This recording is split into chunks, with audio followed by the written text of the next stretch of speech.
Halo Sobat Sehat semua, Assalamualaikum warahmatullahi wabarakatuh.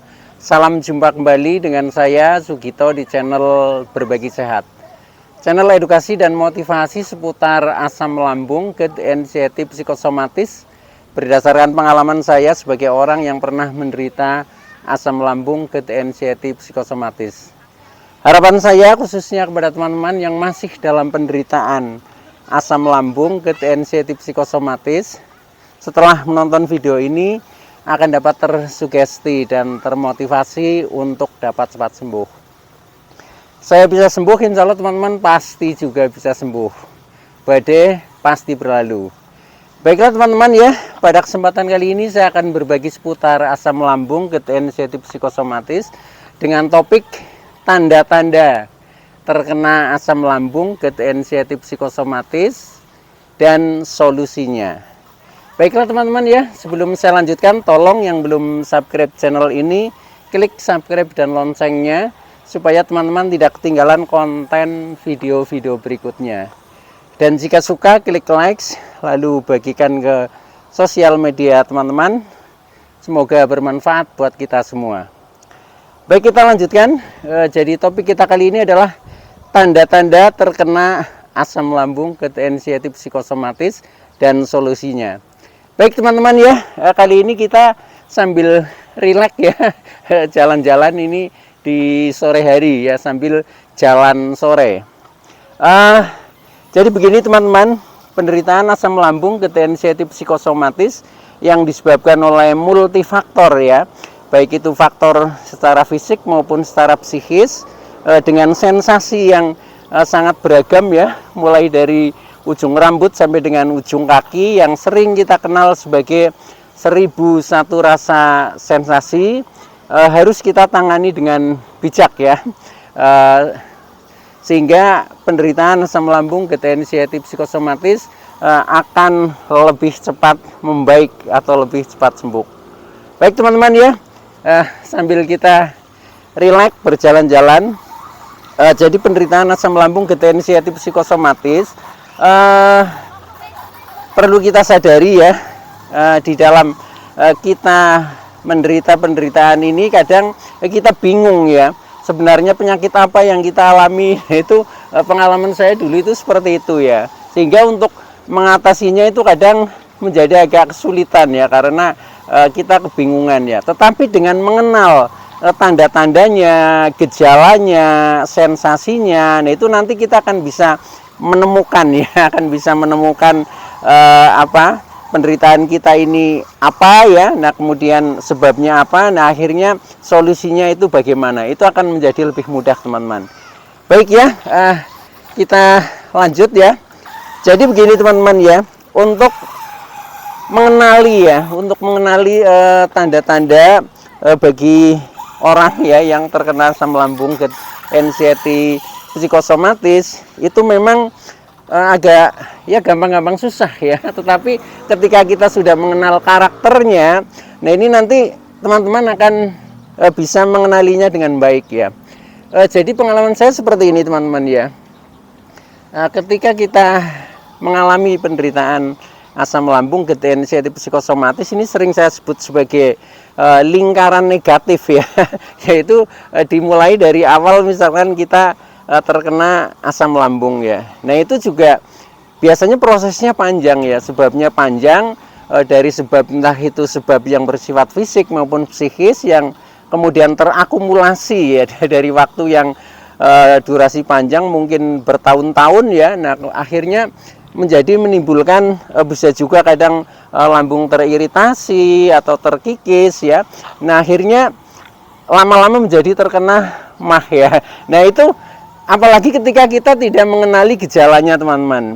Nah itu gejalanya adalah ya, ketika kita dalam menderita asam lambung itu yang pertama biasanya sensasi di seputar perut ya.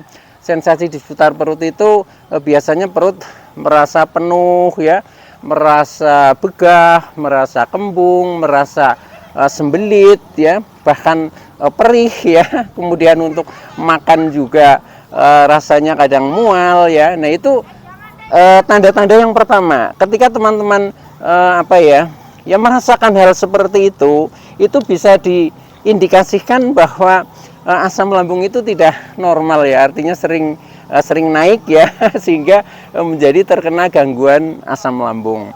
Nah, teman-teman, ketika itu berjalan dalam proses yang panjang, itu biasanya akan meningkat ya.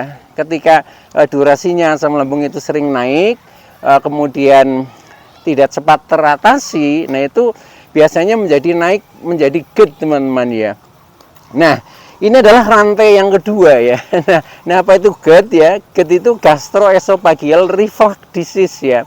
Artinya terjadi kenaikan ya, asam lambung dari lambung ke kerongkongan ya, menembus ini pembatas atau katup esofagus. Nah, itu biasanya katup esofagus itu sudah melemah ya, karena sering tertekan oleh asam lambung yang mengandung gas ya, sehingga katupnya menjadi lemah. Nah, sehingga cairan asam lambung itu sering menjadi naik ke kerongkongan. Nah, itu yang kita sebut terjadinya GERD, teman-teman. Nah, ketika terjadi seperti itu tanda-tandanya ya yang sering kita rasakan itu biasanya dada terasa panas seperti terbakar ya, kemudian rasanya berdebar-debar, kemudian kadang terasa nyeri ya, sampai dengan nafas menjadi pendek. Nah, kemudian kadang ada sakit yang berpindah-pindah ya. Nah, itu karakternya seperti itu, teman-teman ya. Sehingga ketika teman-teman merasakan seperti itu ya, dada seperti sering panas, seperti terbakar ya, kemudian nafas pendek, kemudian kadang ada sakit di dada yang berpindah-pindah ya, nyeri di dada. Nah, itu adalah tanda atau gejala dari terkena GERD, teman-teman. Maka ketika seperti itu ya nanti solusinya harus kita atasi ya. Nah, nanti pada akhir nanti saya bahas tentang solusi, teman-teman. Jadi tenang saja dulu, yang penting kita pahami ya apa itu GERD ya. Dan biasanya dari sensasi itu ya, ketika berlangsung lama, berulang-ulang, nah akhirnya menjadi bertambah penderitaan kita, teman-teman ya.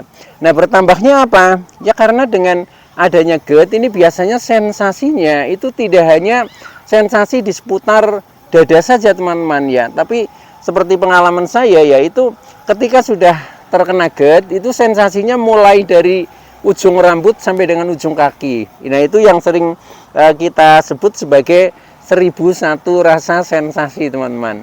Nah, itu ya. Pada saat itu setelah terkena GERD ya, nah itu kadang rambut mulai rontok ya. Contohnya ketika kita habis mandi ya, itu juga banyak yang rontok. Kemudian ketika kita tidur juga kadang tertinggal di bantal ya, itu juga rontok. Kadang ketika kita menyisir rambut juga banyak yang berjatuhan. Nah, itu bisa jadi efek dari GERD. Yaitu sensasi yang pertama. Yang kedua itu kepala ini sering berat ya, kemudian kadang merasa pusing-pusing, merasa keliengan ya, pokoknya nggak nyaman ya, itu bahkan seperti merasakan vertigo ya, itu juga bisa ya. Kadang juga merasakan seperti terkena migrain ya, sakit kepala sebelah, kadang ada yang kepala merasa senut-senut. Nah, itu adalah efek daripada GERD ya. Nah, selain itu juga di mata ya, di mata ini pandangan kadang kabur ya, kadang buram, kadang berkunang-kunang, kadang bergelombang ya. Nah, ini juga sensasi dari GERD ya. Nah, belum yang telinga kadang menjadi sering berdenging ya, teman-teman ya. Jadi kadang kita menjadi takut juga ya, karena telinga itu sering berdenging. Nah, kemudian mulut itu kadang rasanya asam ya, kadang asam, kepahit-pahitan. Nah, itu juga termasuk sensasi dari GERD itu, teman-teman ya. Nah, selain itu kadang hidung juga sering agak tersumbat ya, agak tersumbat atau seperti flu ya, tetapi enggak flu ya. Nah, itu juga sensasi daripada GERD, teman-teman ya. Nah, selain itu turun ke bawah ya, kadang leher menjadi agak kaku ya, sampai ke pundak, kadang tensi juga naik. Nah, itu juga masih sensasi daripada GERD, teman-teman ya. Nah, belum lagi ke bawah lagi ya, kadang kaki mulai gemeteran, kadang jalan saja sempoyongan ya, rasanya kadang lemes. Nah, itu juga termasuk bagian daripada sensasi GERD yang memang bermacam-macam sekali, yang sering saya sebut sebagai 1001 rasa sensasi. Nah, maka dari itu nanti bagaimana tipnya untuk mengatasi hal itu supaya bagi teman-teman yang merasakan penderitaan itu akan menjadi cepat pulih ya, menjadi cepat pulih, menjadi cepat sembuh, dan akhirnya bisa menjadi sembuh total. Nah, ketika GERD itu sudah berlangsung lama ya, itu kadang meningkat lagi teman-teman ya. Jadi tadi pertama dari asam lambung, kemudian kedua meningkat menjadi GERD ya. Nah, ini yang ketiga, ini setelah kita merasakan beberapa sensasi yang luar biasa, yang sangat dahsyat, itu kita menjadi cemas ya. Jadi menjadi cemas, menjadi takut ya, menjadi khawatir, menjadi was-was. Nah, itu karakternya seperti itu. Nah, ketika sudah merasakan seperti itu ya, ini penderitanya sudah bertambah, yaitu yang kita sebut sebagai terkena anxiety disorder ya, atau terkena anxiety itu artinya kecemasan yang berlebih ya.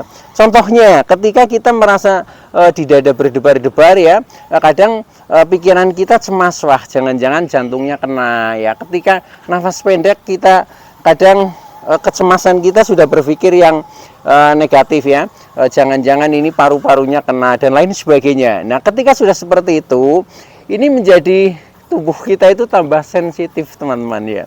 Nah, tambah sensitif, kadang sampai kagetan dan lain sebagainya, pokoknya menjadi lebih tidak berdaya.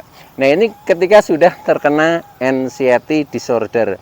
Nah, setelah itu berlangsung lama, ini akan meningkat lagi nanti teman-teman ya, yaitu menjadi terkena psikosomatis ya. Apa itu psikosomatis ya?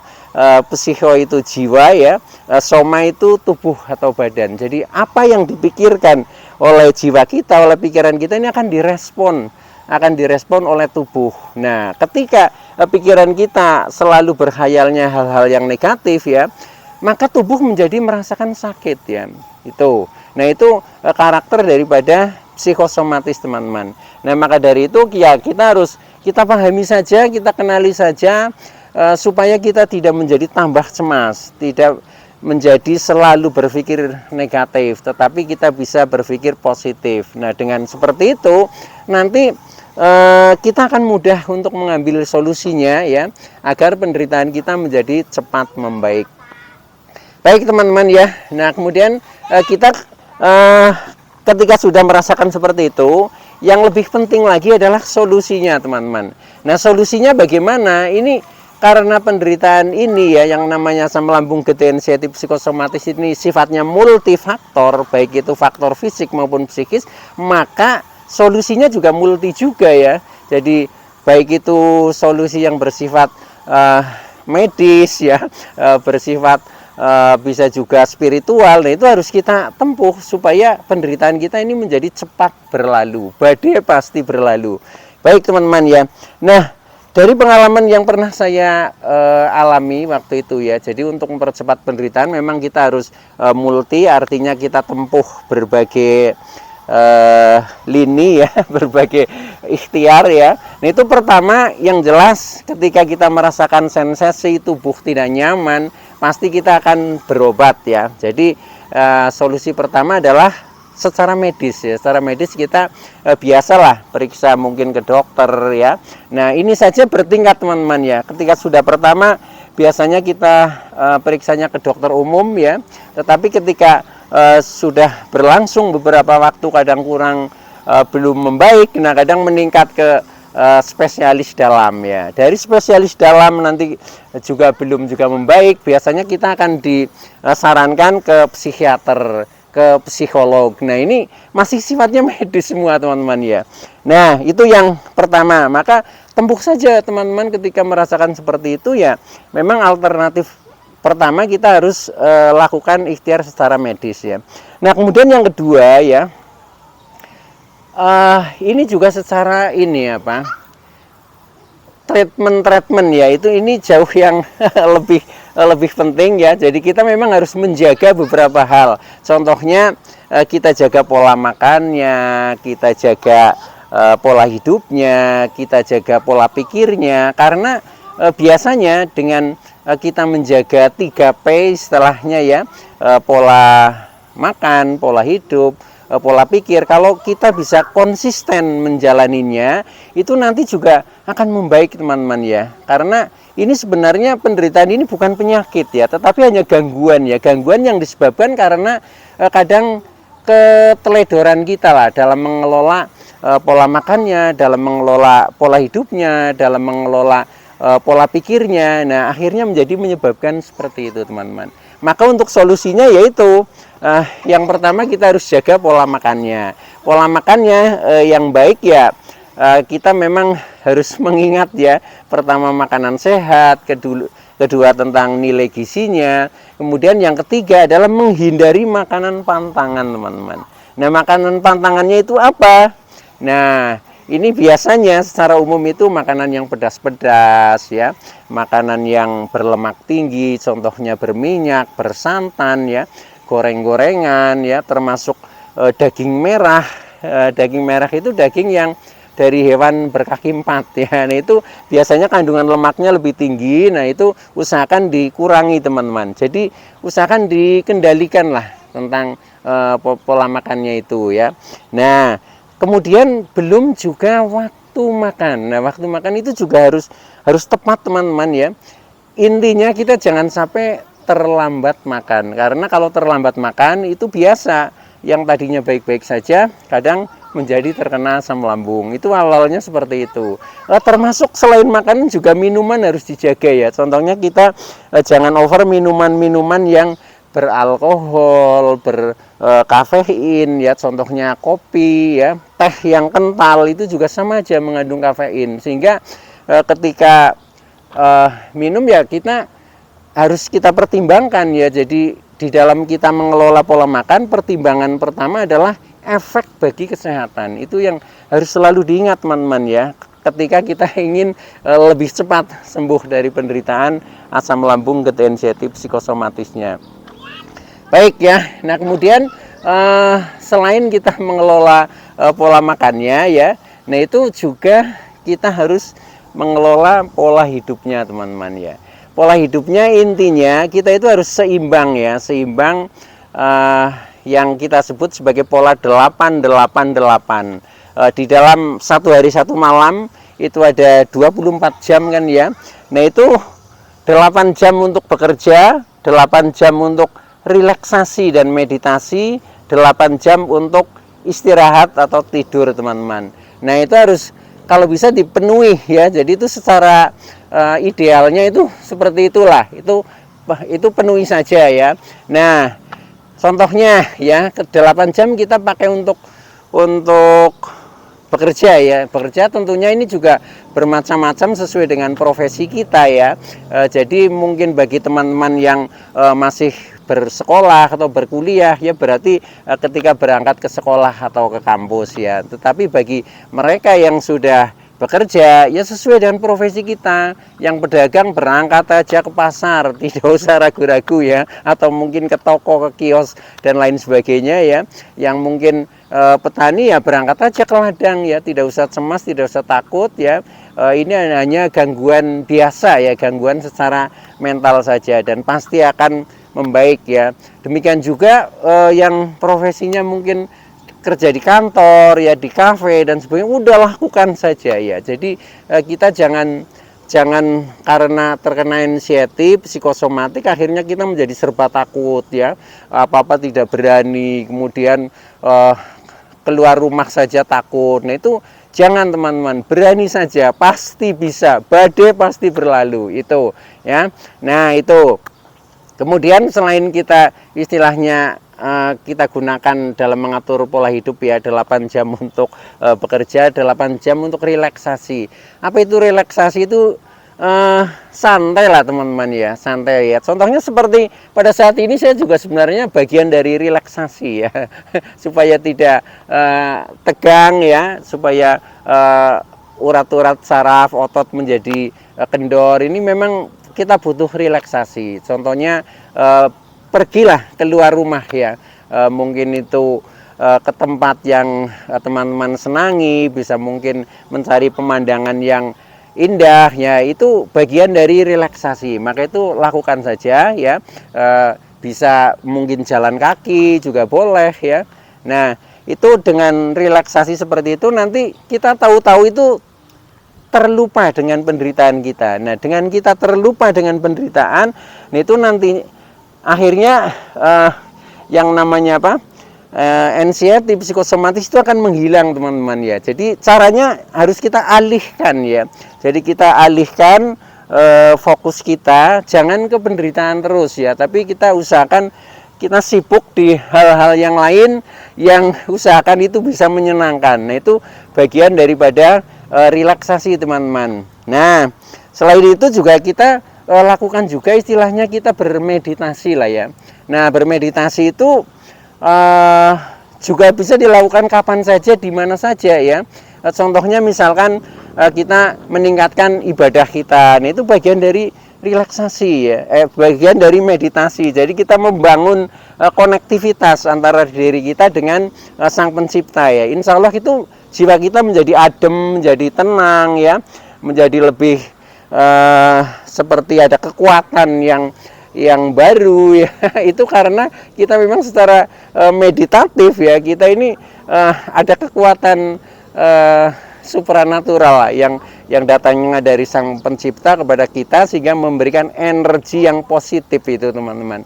Maka lakukan saja ya dengan mungkin meningkatkan ibadah, banyak berdoa, mungkin bisa juga seperti berzikir, bersolawat, membaca ayat suci dan lain sebagainya. Tergantung keyakinan, teman-teman. Pokoknya yang penting kita lakukan saja, jangan malas ya. Ketika kita bermalas-malasan ya sudah, penderitaan itu akan menjadi lama ya. Tetapi ketika kita energik, kita semangat, itu pasti hasilnya itu juga akan lebih cepat membaik. Oke, teman-teman ya. Nah, itu yang berhubungan dengan masalah solusi dengan pola hidupnya ya. Nah, kemudian yang terakhir yaitu dengan masalah pola pikirnya, teman-teman ya. Nah, pola pikir intinya simpel, teman-teman. Kita harus bisa membuat mindset pikiran kita itu berpikir secara positif. Jadi stop berpikir negatif, kemudian kita bangun mindset pikiran yang positif ya. Stop negatif, kita bangun yang positif. Itu caranya seperti itu, teman-teman. Nah, sekarang permasalahannya bagaimana caranya untuk melatih berpikir positif. Nah, itu kadang yang kadang kita mudah mengucapkan ya, tetapi prakteknya itu nggak ketemu ya. Prakteknya sulit karena memang kadang tidak ada kata kunci yang untuk bisa membangun bagaimana cara berpikir positif. Nah, maka dari itu ini saya sharingkan kepada teman-teman ya. Itu mudah. Untuk membuat mindset pikiran kita menjadi positif, ini cukup dengan satu kata ya. Satu kata itu apa? Yaitu bersyukur atau alhamdulillah. Di dalam kita mensikapi segala keadaan yang kita terima. Nah, itu akan menjadi positif, teman-teman. Contohnya begini. Ketika kita masih merasakan mungkin tubuh tidak nyaman ya. Ya udah, di dalam kita menganalisa, kita awali saja dengan kata bersyukur atau alhamdulillah.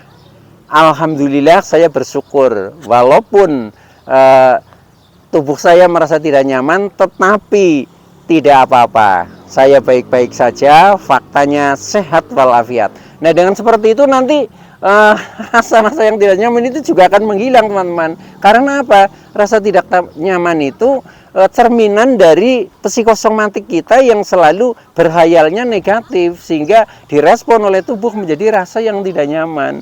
Nah, ketika kita sudah bisa membalik mindset menjadi positif, nanti rasa-rasa tidak nyaman itu akan hilang, akhirnya berubah menjadi rasa yang nyaman. Oke ya, teman-teman. Jadi intinya seperti itulah. Masih banyak tip-tip yang bisa saya sampaikan ya, tetapi juga sudah banyak yang saya sampaikan. Maka bagi teman-teman yang mungkin baru menemukan channel saya, tolong tonton saja video-video saya ya, dari awal ya sampai dengan akhir ini sudah banyak sekali videonya. Insya Allah itu akan mengatasi, dan mudah-mudahan teman-teman yang masih dalam penderitaan asam lambung, GERD, anxiety psikosomatis akan segera sembuh. Saya bisa sembuh, insya Allah teman-teman pasti juga bisa sembuh. Badai pasti berlalu. Oke, terima kasih. Wassalamualaikum warahmatullahi wabarakatuh. wabarakatuh.